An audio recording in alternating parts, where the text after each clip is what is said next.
I'm LP Master 6. Last time, Red, Pikachu, and the rest of them made it to Route 9, discovering they couldn't do anything here, so we will have to leave Cerulean City to the south. We also got to steal back a TM from Team Rocket and use it ourselves, which was mildly entertaining. As a kid, I never went back inside and talked to the guy, so I just thought it was funny that I was stealing the TM from him. And we also met Bill. And I haven't shown this off yet, but someone's PC is now permanently replaced with the text Bill's PC, now that we've actually met Bill. And we are about to use Bill's PC, because we are on Route 5 and we have more Pokemon to catch. I'll see if we encounter any naturally. Nope, we didn't. Okay. So I guess we'll go ahead and visit this weirdly closed-off house. I run a daycare. Would you like me to raise one of your Pokemon? Which Pokemon should I raise? See ya, Floppy. Fine, I'll look after Floppy for a while. Come see me in a while. Now, we can pay 100 Pokédollars to get Floppy back right now, but it won't have grown at all. In fact, the daycare works like this. For every step you take, your Pokemon you leave in the daycare will have increased by 1 experience point. I didn't mean to talk to you again. Get out of here. I'm glad you're happy, though. So, we will pick Floppy back up way later and see how he has progressed. Of course, there is a downside to this. Any moves that a Pokemon you leave here learns, it's like they just overwrite old moves. You have no say in that. And also, they don't evolve. So if you accidentally let one level up to level 100 and it evolves via level up, it will never evolve. And also, different Pokemon evolutions mean Pokemon learn different moves depending on what Pokemon they are. So if you delay an evolution for later, you could learn more powerful moves as, say, a Bulbasaur, for example, and then evolve it into an Ivysaur and it learns different moves that way. I'm not sure how to describe it without making it seem confusing, but we could have taken this path instead of that tall grass, but then we couldn't have gone to the daycare. And what is this down here? Ooh, we have this building. Underground path, Cerulean City to Vermilion City. We've heard about Vermilion City. We have a ticket to go there, but we want to go here, because according to the map, let's see. Now that the world has opened up, I guess I'll show you a bit more. This is a little obnoxious, and Bill's Sea Cottage is actually on the map. I forgot about that. As the sand is too. That's weird, because it's a ship. It moves. Oh my god. Please? Did I pass it? I guess so. Yep. Unknown Dungeon is not on the map, but Saffron City is this little hub city in the center here. And if we access that, we can access anywhere in the game, pretty much. I'm on guard duty. Gee, I'm thirsty though. Oh, wait there, the road's closed. So for whatever reason, we cannot get into Saffron City. We can go to Vermilion City, but I am going to go back up here and catch more Pokemon, because that's what I do. So I'll see you then. Here we go, Abra, the Pokemon I've been alluding to that will help us greatly in our glitch hunting. Now we have 2 options, and I'm not sure which one I want to do. We can throw a ball. It's going to teleport away. We can try to prevent this. It'll have a 25% chance of failure from paralysis, so I guess we'll try this. It has a higher catch rate. Ooh, perfect. And this will increase the catch rate, so we're going to try to use the Great Ball we got as a hidden item back on Route 4. Oh, that's not good. And it's gone. Our Great Ball is wasted. Actually, I'm going to reset. There's no shame in that, and try to do it again. Instead of Abra, I found Jigglypuff, the balloon Pokemon. Uses its alluring eyes to enrapture its foe. It then sings a pleasing melody that lulls the foe to sleep. Some people recommend you use Jigglypuff, also found on this route of course, to sing Abra to sleep so you can catch it. I think that's a terrible idea because Sing has such low accuracy.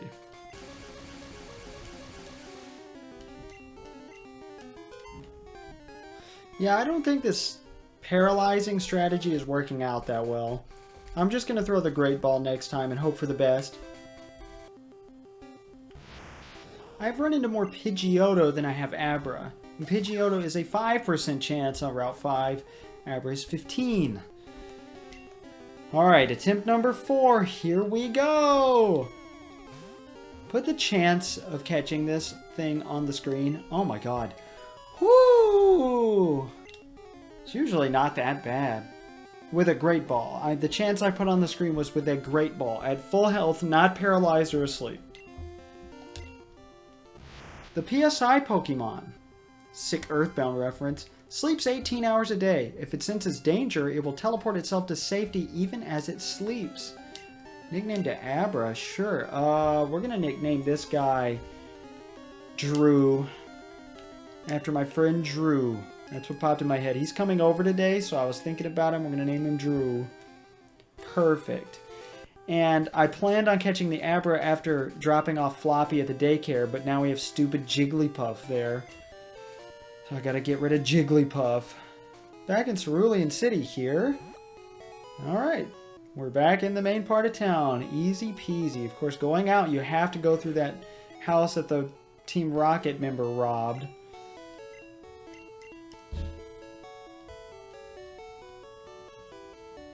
But while we heal, I do want to talk about something I touched on last time. Last time I talked about this Professor Westwood who discovered Pokemon, and you'd think that's just flavor text for that book. But Professor Westwood V actually appears in the anime as the person who writes all the Pokédex entries. So that furthers my question. There it is, Bill's PC right there. Does Red write the Pokédex, Professor Oak, or this Professor Westwood? I'd like to imagine it's Professor Westwood, but I'm not exactly sure. Like, what happens if Red encounters a Pokemon that, you know, is of a later generation?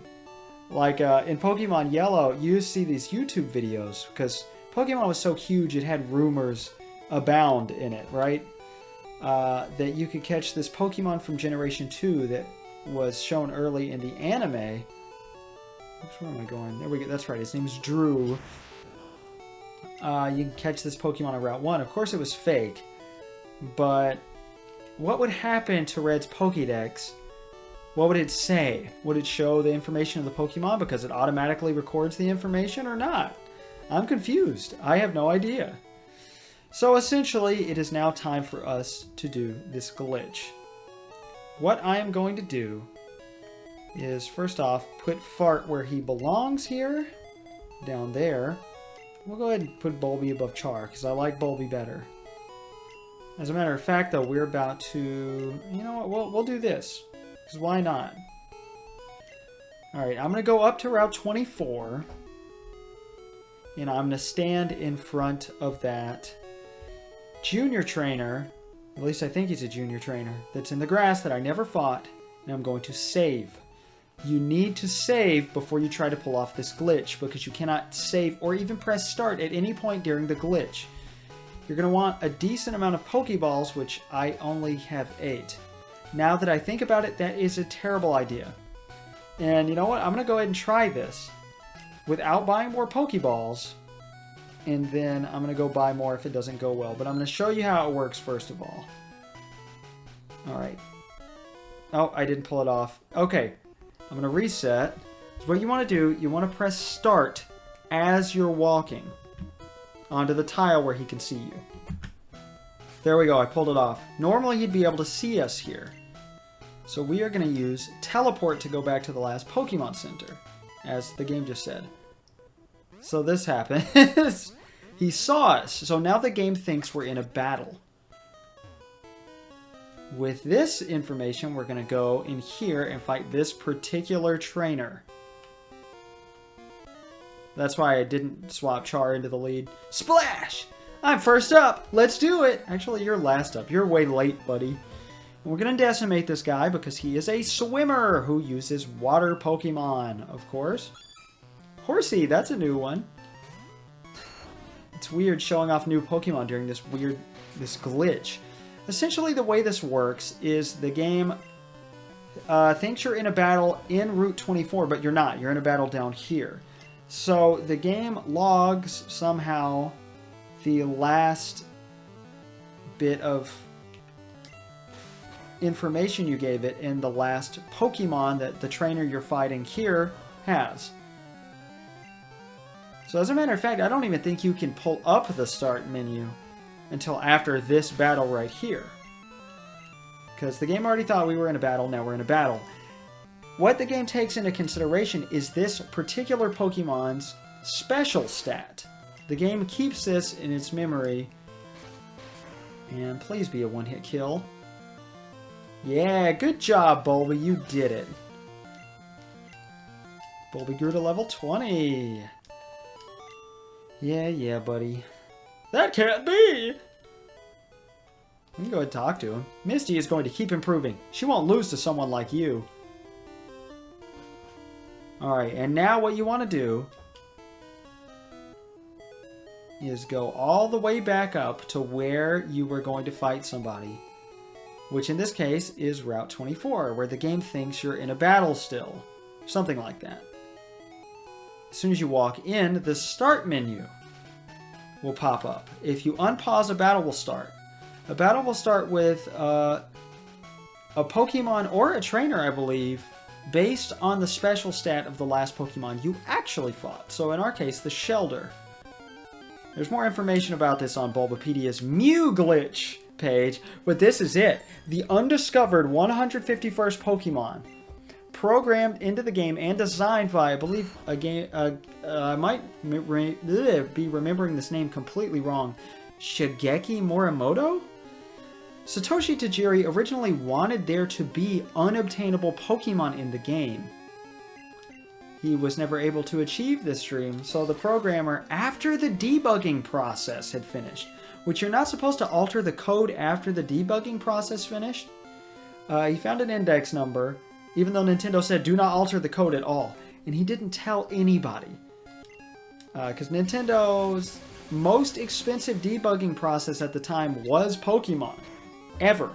Because, you know, the programmers involved were really weird programmers who did not know how to save space.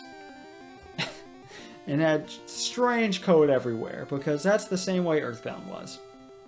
But Satoru Iwata didn't bail out Pokemon. So they messed up the code, and that's part of why there's so many glitches in this game, is because they rewrote the code at the last minute, adding in Mew, right before the game was to be shipped out. More about lore of this Pokemon later, but this is supposed to be... Drew doesn't have any attacking moves, it just has Teleport, and if you use Teleport in a battle with a wild Pokemon, you'll just flee the fight. So I guess we'll go ahead and try Fart. Why not? Mew should only have one move because it is level 7. That's more complicated jargon that I can't really get into, but that's explained on the Mew Glitch page on Bulbapedia. Since it only knows Pound and keeps getting paralyzed, we should be okay for a little while, right? Maybe. I'm a little scared here. I don't want to kill it. But Mew is... Well, it was originally known as a legendary Pokemon in America because legendary and mythical Pokemon were considered the same thing. This is a mythical Pokemon. A Pokemon that is not regularly obtainable in the games. Mew was never distributed except in Nintendo events where you could put your cartridge in some kiosk and get Mew. There were only a small handful of these, and that was the only official way to get Mew at all, period, in these games. People found out about Mew because they released info that Mew was unobtainable in the games to generate hype. Please, for the love of God, do not crit. Okay. Alright, we got 8 chances. Legendary Pokemon usually have, and mythical, insanely low catch rates. The lowest catch rate a Pokemon can have, I believe, is a 0.3% chance of being at full health. Being caught by a Pokeball. And we caught it in one try! Okay! Whew! Red just discovered a new Pokemon, and I'd like to personally... the new species Pokemon. I believe that is species, but the S is cut out. I'd like to personally think that Red writes this entry. When viewed through a microscope, this Pokemon's short, fine, delicate hair can be seen. Other entries say that Mew is the ancestor of all Pokemon because Mew's DNA is present in every other Pokemon. It's only 1 foot 4 inches tall and weighs 9 pounds. Yeah, okay. Now, it's a little weird we get this Pokemon so early. It is mentioned in the games, but when it came out that Mew was in the game somewhere and unobtainable, people went crazy. The word-of-mouth rumors did wonders for the sales of Pokemon. People wanted to get Mew so badly, and there were so many rumors, and the actual glitch used to get Mew was discovered in 2003, and it sounds like the most elaborate April Fool's prank ever, but that is a legitimate way to get Mew. And this is the only glitch that I regularly use. I don't like to abuse glitches. I don't think that's that fun in these games. I mean, it's fun, but not for a full playthrough like this, where I'm trying to do everything mostly legitimately. But this is the only way to obtain Mew. And now we can actually complete our Pokédex without glitches from this point onward. And I will be not giving a nickname to Mew because I'm not going to ruin it. I usually like to use Mew, even though using legendary or mythical Pokemon is kind of cheap because they have really high stats. And Mew is a psychic type, which is the most powerful type by far in this game due to programming errors mostly. But the types are not balanced at all in Generation 1. Psychic is weak to very few things. Bug. I can't actually think of anything else for sure in this game that Psychic is weak to. I think it might only be weak to Bug. It was supposed to be weak to Ghost, but due to a programming error, Ghost moves can't affect Psychic types. At least that's what I read the other day. I'm not positive. But let's check out our new insanely rare Pokemon. We will finally get rid of Fart. So I just want to show off Mew. Just have Mew there. We're not going to use Mew for the team. But I am, of course, going to give plenty of recognition to all our legendary, mythical, otherwise rare Pokemon that we can get. But again, we will see the lore on this Pokemon later. I was wrong. The cop actually disappears at some point. I don't know what triggers that. But in any case, the glitch, as I mentioned earlier in very cryptic, confusing words, can be performed earlier in the game with that super nerd guarding the fossils and a trainer in Viridian Forest, the second to last bug catcher. I opted not to do that because that version of the glitch in particular, for whatever reason, will boot a missable item out of the game. Usually the Helix fossil, which I really didn't care about, but I just didn't want to mess with the game like that. That doesn't feel as fun as the version I was doing. Plus, saving it for later made it easier to talk about the world a little bit better. Anyway, we're finally going to get our second badge here after delaying it for so long. Hi, you're a new face. What's your policy on Pokemon? What is your approach? My policy is an all-out offensive with water-type Pokemon. Misty, the world-famous beauty, is your host. Are you ready, sweetie?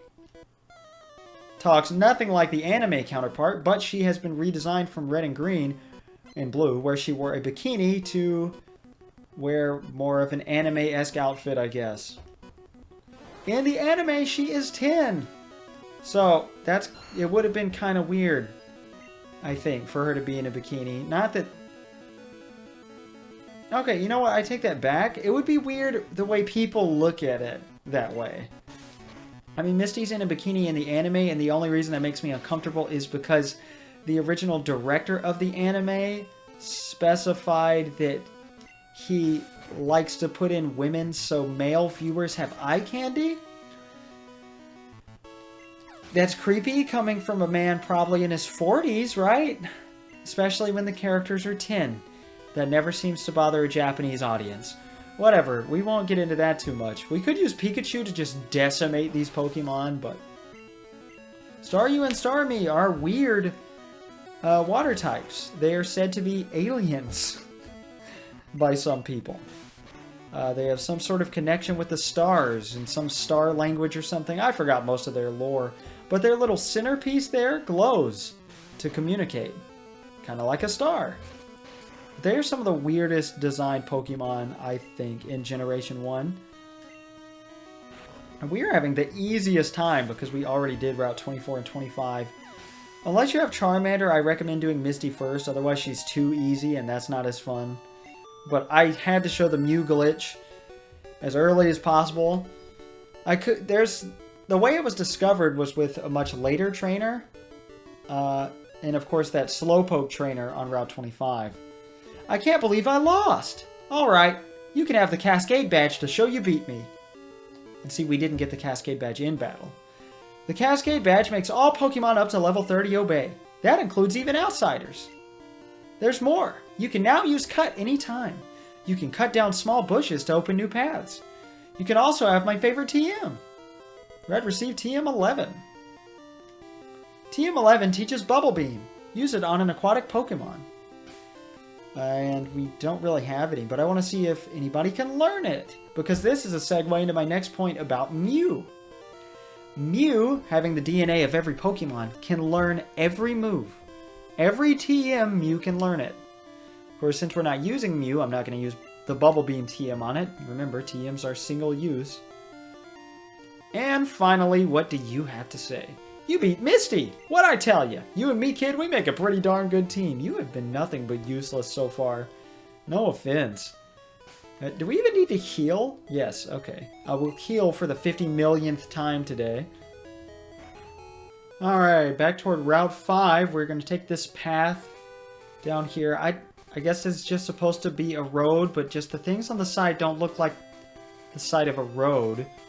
But let's finally go on this underground path and go to the town with the third gym in it, Vermilion City. Because, oh my god. Whew. I've been recording Cerulean City all morning. Actually, afternoon now. Hi, do you have Cubone? Want to trade it for Machoke? I would love that. But I don't know what a Cubone is. I don't have one yet. That's too bad. Sorry. Welcome to the underground path. You can find a lot of hidden items in here. Well, in underground paths. There's only 2 in this particular one. That is a full restore. That heals you completely. Including status ailments. For one Pokemon, of course. Okay, I had to look up, oops, where the other hidden item is. I'm just going to keep mashing the A button. Oh, you can hear it too. I know you can hear it. Alright, that didn't do it. Let's see, 2 squares east and 6 squares north of the southern stairs.